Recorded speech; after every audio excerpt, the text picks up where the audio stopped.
আসসালামু আলাইকুম হে এভরিওয়ান, কি অবস্থা সবার? কেমন আছেন সবাই? আশা করি সবাই ভালো আছেন, সুস্থ আছেন। আলহামদুলিল্লাহ আমিও ভালো আছি। তো ফার্স্টেই সরি, একটু উল্টা মারতেছি। আর উল্টা মারার পেছনে যে রিজন, 100 ফিটের রাস্তার অবস্থা খুবই খারাপ আর খুব বাজে রাস্তার কন্ডিশন হওয়ার কারণে রাস্তাটাতে অনেক ট্রাফিক লেগে আছে, অ্যান্ড যার কারণে আমি বাধ্য হয়ে একটু রাস্তা উল্টা মারতেছি। আর আজকে এখন ঘড়িতে সময় হলো সকাল 9টা 21 মিনিট, অ্যান্ড এই সময় বের হয়ে গেছে একটা ব্লগ করার জন্য। গত 2 দিন ব্লগ করার খুব চেষ্টা করছি, বাট করতে পারি নাই, কারণ সারা দিন বৃষ্টি ছিল। আর বৃষ্টির মধ্যে একটা বৃষ্টি নিয়ে কন্টেন্ট করতে চাইছিলাম। যখনই বের হইতে চাইছি তখনই বৃষ্টি। ওই সময় যদি বের হইতাম তাহলে বৃষ্টির মধ্যে ক্যামেরাটা ভিজতো, আর ক্যামেরাটা এই সময় নষ্ট করতে যাচ্ছি না, যার কারণে বৃষ্টির মধ্যে আর ব্লগটা করা হয় নাই। এনিওয়েজ, বৃষ্টি ছাড়াই আজকে আমরা বৃষ্টির কন্টেন্টটা বানাবো। আর এই রাস্তাতেও জ্যাম লেগে গেছে, কারণ আমার মতোই অনেকেই এই রাস্তা দিয়ে উল্টা আসছে, আর উল্টা আইসা এই দিক দিয়ে অনেক বড় একটা জটলা পাকায় ফেলছে।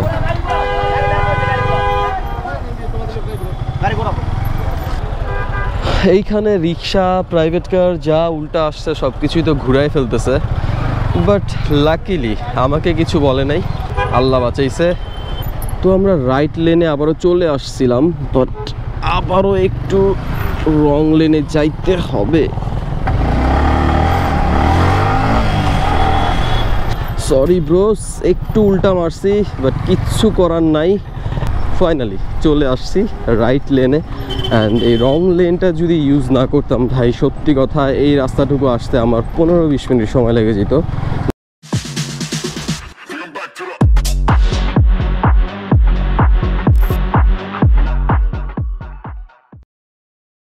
অলরাইট, সো আজকের ব্লগের মেইন টপিক হলো বৃষ্টির দিনে কীভাবে বাইক রাইড করা উচিত। তো আজকের ব্লগে আমরা বেশ কিছু টিপস সম্পর্কে জানবো। অ্যান্ড তার আগে একটু বলে রাখি, যারা বৃষ্টির মধ্যে হেভি রাইড করছেন, যারা অনেক লং ট্যুর দিয়েছেন, তারা চাইলে এই ভিডিওর কমেন্টসে কিছু টিপস শেয়ার করতে পারেন, কারণ দেখা গেছে আমি হয়তো সবগুলা টিপস অ্যাকুরেটলি বলতে পারবো না, কিছু হয়তো মিসিং থাকতে পারে। সো আপনারা যারা বৃষ্টির মধ্যে রাইড দিছেন বা বৃষ্টির মধ্যে লং ট্যুরে গেছেন, তারা চাইলে এক্সপিরিয়েন্সগুলো শেয়ার করতে পারেন, কিছু টিপস শেয়ার করতে পারেন যেগুলো আমার এই ভিডিওতে মিসিং থাকবে। এতে করে যেটা হবে, যারা কমেন্ট সেকশনে একটু ঘোরাঘুরি করে তারা আরও কিছু টিপস সম্পর্কে জানতে পারবে, অ্যান্ড দিন শেষে আমরা বাইকাররাই উপকৃত হব। ওকে, তো ফার্স্ট থিং ফার্স্ট, আমরা প্রথম যে টিপসটা শেয়ার করবো সেটা হলো বৃষ্টির মধ্যে সব সময় ট্রাই করতে হবে খুব স্লো স্পিডে বাইক রাইড করা। এখন স্লো স্পিড বলতে বুঝাইতেছি 40 থেকে 60 কিলোমিটারের মধ্যে বাইকের স্পিডটা রাখা। এখন 60-এর উপরে উঠানোটা আমার মতো উচিত না, কারণ বৃষ্টির মধ্যে আপনার হুটহাট ব্রেক করার দরকার পড়তে পারে। এখন যতটা সম্ভব যদি রিস্ক কম নিয়ে রাইড করেন তাহলে সেফলি রাইড করতে পারবেন। এখন দেখা গেলো 80-90 রাইড করতেছেন, হুট করে ব্রেক করার দরকার পড়লো, আপনি প্রেশার দিয়ে ব্রেক করলেন আর চাকাটা স্কিড করলো। এখন যতই এবিএস থাকুক, বৃষ্টির দিনে এবিএস থাকার কারণে আপনার চাকাটা লক হবে না, ঠিক আছে, বাট যে প্রেশারটা পড়বে, এই প্রেশারের কারণে চাকা অনেক সময় স্কিড করে। সো আমরা যদি সেফলি রাইড করতে চাই তাহলে পারফেক্ট হবে 40 থেকে 60 কিলোমিটার পার আওয়ারের মধ্যে বাইকের স্পিডটা রাখা। অ্যান্ড এর পাশাপাশি অবশ্যই ডিস্টেন্স মেনটেন করে রাইড করা। যেমন আমার সামনে এখন যে ট্রাকটা আছে বা যে বাইকটা আছে, আমি চাইলে এটার সাথে পারাপারি করে এটার খুব কাছাকাছি থাকতে পারি, এটার পাছার পেছনে লাইগেই থাকতে পারি। বাট ওইটা যদি করেন তাহলে দেখা গেল ওইটা 4 চাকার গাড়ি, যে কোনো সময় ব্রেক করে বসতে পারে, আর যে কোনো সময় ব্রেক করে বসলে ওরা হয়তো ব্যালেন্স করতে পারবে। বাট যখন আপনি ওর খুব কাছে থাকবেন, আপনি খুব প্রেশার দিয়ে ব্রেক করে হয় তারে মাইরা দিবেন, না হয় দেখা যাবে যে আপনি স্কিড করে পুরা উল্টায় আসেন। সো একটা কথা আছে না, যত গতি তত ক্ষতি। এই ব্যাপারটা বৃষ্টির দিনে অ্যাটলিস্ট মাথায় রাখেন যে গতিটা কম রাখতে হবে, আর পাশাপাশি আরেকটা গাড়ির সাথে ডিস্টেন্সটা মেনটেন করতে হবে। এইবার আসি সেকেন্ড পয়েন্টে, যেটা হলো বাইকের ইঞ্জিন ব্রেকটা ইউজ করা। বৃষ্টির দিনে বাইকের ব্রেকিংয়ের উপরে যতটা প্রেশার দিবেন ততটাই আপনার একটা রিস্ক থেকে যাবে বাইকের চাকাটা স্কিড করার। দেখা গেল আপনি খুব ভালো স্পিডে আসেন, খুব ইমার্জেন্সি কেসে আপনার ব্রেক করা প্রয়োজন পড়লো, ওই ক্ষেত্রে আপনি যদি শুধুমাত্র ব্রেকিংয়ের উপরে নির্ভর থাকেন তাহলে স্কিড করার একটা চান্স থাকবে। সো আপনি যদি সেফ জোনে থাকতে চান তাহলে উচিত ইঞ্জিন ব্রেকটা ইউজ করা। আর ইঞ্জিন ব্রেকটা কীভাবে করতে হয় এটা যদি না জেনে থাকেন তাহলে আমার একটা ভিডিও করা আছে ইঞ্জিন ব্রেক নিয়ে, আপনি আই বাটনে হয়তো লিঙ্কটা চলে আসছে, এই ভিডিওটা দেখতে পারেন। তাহলে আশা করি ইঞ্জিন ব্রেক নিয়ে আপনার আর কোনো কনফিউশন থাকবে না। আর নর্মালি আমি যেটা করি বাইক রাইডের সময় সবসময় ইঞ্জিন ব্রেকটা ইউজ করি, সো ইঞ্জিন ব্রেকটা আমার কাছে খুব কমন হয়ে গেছে। তো যারা সবসময় বাইকে ইঞ্জিন ব্রেক ইউজ করেন তাদের তো কোনো কিছু বলার নাই, আর যারা ইঞ্জিন ব্রেকটা সবসময় ইউজ করেন না তাদেরকে বলবো অ্যাটলিস্ট বৃষ্টির সময় ট্রাই করেন ইঞ্জিন ব্রেকটা ইউজ করার, কারণ ইঞ্জিন ব্রেকটা অনেক ইফেক্টিভ। ইঞ্জিন ব্রেক করলে খুব দ্রুত বাইকটা নিয়ন্ত্রণে আনা যায়, বাইকের গতিটা কমানো যায়। তো বৃষ্টির সময় আপনি যদি বাইকের গতিটা নিয়ন্ত্রণ করার জন্য ব্রেকিংয়ের পাশাপাশি ইঞ্জিন ব্রেকটা ইউজ করেন তাহলে আশা রাখা যায় খুব সেফলি আপনি বাইকটা ব্রেক করে থামাতে পারবেন। এবার থার্ড যে পয়েন্টটা নিয়ে কথা বলবো সেটা হলো কর্নারিং। বাইকের কর্নারিং করাটা আমি অনেক এনজয় করি। এখন ব্যাপারটা হলো যারা খুব ভালো বাইক রাইড করতে পারেন, যারা খুব কর্নারিংয়ে খুব বেশি এক্সপার্ট, তারা বৃষ্টির সময় কর্নারিং করেন, এটা নিয়ে আমার কোনো সে নাই। বাট যারা খুব বেশি কর্নারিংয়ে এক্সপার্ট না তাদেরকে বলবো কর্নারিং করার রিস্কটা অ্যাটলিস্ট বৃষ্টির দিন নিয়েন না, বা বৃষ্টির সময় ভেজা রাস্তায় নিয়েন না, কারণ বৃষ্টির সময় রাস্তা এমনিতেই একটু স্লিপারি থাকে, আর এই সময় যদি কর্নারিং করেন একটু 19-20 হইলেই চাকাটা স্কিড করতে পারে, আর দেখা গেলো কর্নারিং করতে গিয়ে আপনি একদম শুয়ে পড়ছেন। তো একেবারে শুয়ে পড়া থেকে বেটার না আপনি একটু সেফভাবে রাইড করেন, একটু অ্যাভয়েড করেন কর্নারিংটা বৃষ্টির সময়। সো আশা রেখে এটা আপনার এবং আপনার বাইকের জন্য ভালো হবে। এখন আসি 4 নম্বর পয়েন্টে, যেটা হলো বাইকের হেডলাইট অন করে রাখা। এখন বাইকের হেডলাইটটা কেন অন করবেন? বাইকের হেডলাইটটা অন করলে যেটা হয়, বৃষ্টির সময় ঝুম বৃষ্টি হলে বা গুড়ি গুড়ি বৃষ্টি হলে অনেক দূর থেকে ভিজিবিলিটিটা একটু কমে যায়। তো আপনি যখন হেডলাইটটা অন করে রাখবেন, দিনের বেলা হোক বা রাতের বেলা তো হেডলাইট অনই থাকে, দিনের বেলাও যখন আপনি হেডলাইটটা অন করে থাকবেন, দূর থেকে কেউ একজন আসলে বৃষ্টির মধ্যেও অ্যাটলিস্ট আগে থেকে বুঝতে পারবে যে আপনার হেডলাইটটা জ্বলতেছে, একটা বাইক আসতেছে বা একটা গাড়ি আসতেছে। তো হেডলাইটটা অনেক বেশি ইফেক্টিভ বৃষ্টির সময়, কারণ দূর থেকে ভিজিবিলিটি কম থাকে, সো লাইটের আলোটা চোখে পড়ে, বোঝা যায় একটা গাড়ি আসতেছে। 5 নম্বর যে পয়েন্টটা নিয়ে কথা বলবো সেটাও লাইট সংক্রান্ত, যেটা হচ্ছে হেজার্ড বা ইমার্জেন্সি লাইটটা অন করে রাখা। এখন হেজার্ড বা ইমার্জেন্সি লাইট বলতে বোঝাচ্ছি 4টা ইন্ডিকেটার একসাথে জ্বলা রাখা। বাইক বা গাড়ি যেটাই হোক, ইয়েলো কালার আলোটা অনেক বেশি চোখে লাগে দূর থেকে। তো হেভি বৃষ্টির মধ্যে আপনি যদি হেজার্ড লাইটটা অন করে রাখেন, দূর থেকে আপনার উপরে ফোকাসটা পড়বে, কিংবা আপনি যদি হাইওয়েতে কোনো প্রবলেমে পড়েন, বাইকটা আপনার সাইডে পার্ক করা লাগে, তাহলে আপনি হেজার্ড লাইটটা যদি অন করে রাখেন, দূর থেকে আপনার উপরে ফোকাসটা পড়বে।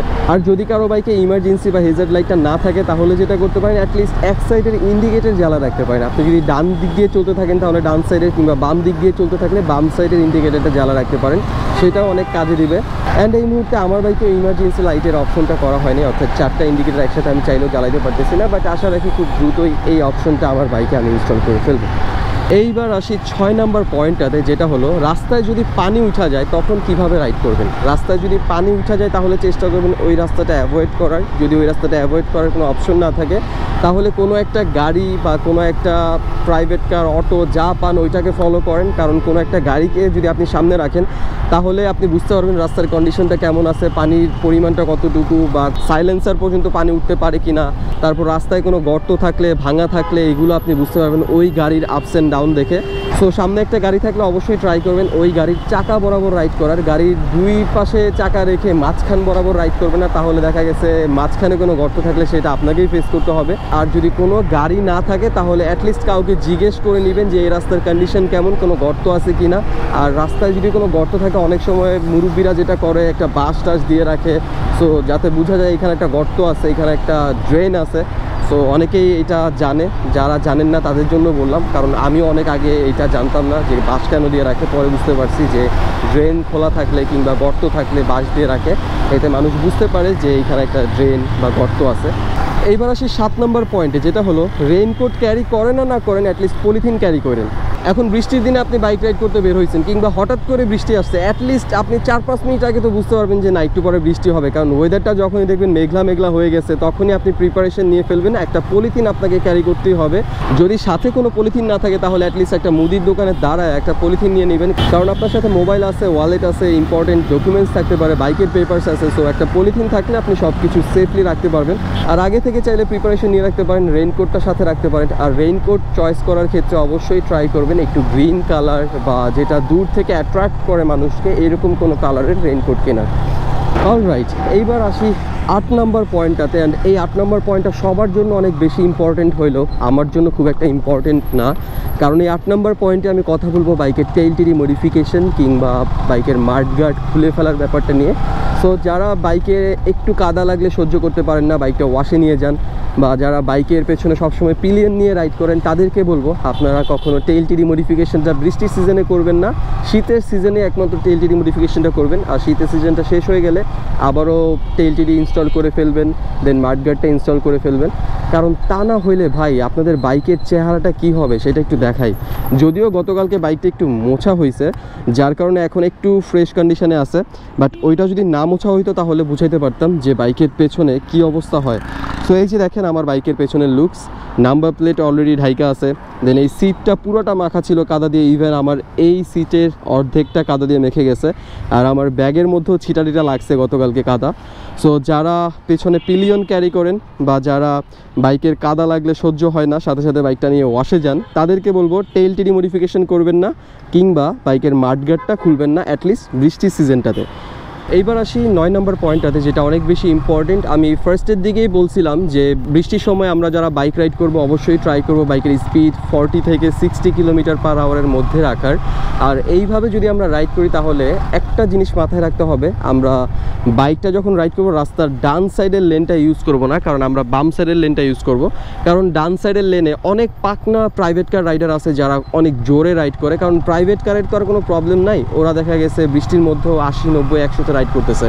সো আমরা যেহেতু 40 থেকে 60 স্পিডে রাইড করব, সো আমরা যদি রাইট সাইডে থাকি অনেক সময় দেখা গেছে পিছন থেকে আইসা একটা চাপ দিবে বা মাইরাও দেওয়া যেতে পারে, সো যার কারণে এই একটা অ্যাক্সিডেন্ট হবে। আর এছাড়া অনেক সময় যদি আপনি হুটহাট কোনো একটা ব্রেকিং করে বা ইমার্জেন্সি ক্ষেত্রে কোনো একটা কারণে আপনি ব্রেক ট্রেক করে স্কিড করে পড়েন, তাহলে পেছন থেকে প্রাইভেট কার এসে একটা মাইরা দেওয়ার চান্স থাকবে। অলরাইট, লাস্ট অ্যান্ড 10 নম্বর যে পয়েন্টটা নিয়ে কথা বলবো সেটা হচ্ছে এই যে রাস্তার মধ্যে ইয়েলো কালার কিংবা হোয়াইট কালার মার্ক দেওয়া থাকে, এইগুলো অ্যাভয়েড করার ট্রাই করবেন। কারণ নর্মাল সময় যখন আমরা রাইড করে এটার উপর দিয়ে গেলে কেমন যেন একটি স্কিড করে, আমার কাছে মনে হয়েছে, আমি অনেকবার ফেস করছি এরকমটা। সো এটা যদি বৃষ্টির সময় আপনি এটার উপর দিয়ে রাইড করেন তাহলে স্কিড করার পরিমাণটা একটু বেড়ে যাবে, দেখা গেছে এটার উপরে থেকে একটু ব্রেক প্রেস করলেই চাকাটা স্কিড করতে পারে। তো এই ছিল আমার এক্সপিরিয়েন্স থেকে 10টা টিপস বৃষ্টির মধ্যে কীভাবে বাইকটা রাইড করবেন। এখন যারা আমার থেকে একটু ভিন্ন রকমের এক্সপিরিয়েন্স গেদার করছেন, যাদের কাছে একটু ভিন্ন রকমের এক্সপিরিয়েন্স আছে, তারা কাইন্ডলি কমেন্ট বক্সে সেটা শেয়ার করেন যাতে করে অন্যরাও জানতে পারে, ইভেন আমিও জানতে পারি। সো আজকের এই ব্লগটা আশা করি ভালো লাগছে। যদি ব্লগের কোনো একটা পার্ট আপনাদের ভালো লেগে থাকে তাহলে অবশ্যই দিতে হবে একটা লাইক। তো আজকের মতো এই ব্লগটা এখানে শেষ করতেছি, দেখা হচ্ছে পরবর্তী নতুন একটা ব্লগে, যতক্ষণ না পরবর্তী নতুন ব্লগটা নিয়ে আবার আপনাদের সামনে আসতেছি। তার আগ পর্যন্ত ইনশাআল্লাহ আমরা সবাই থাকবো সুস্থ এবং ভালো। Work hard, have fun, pace.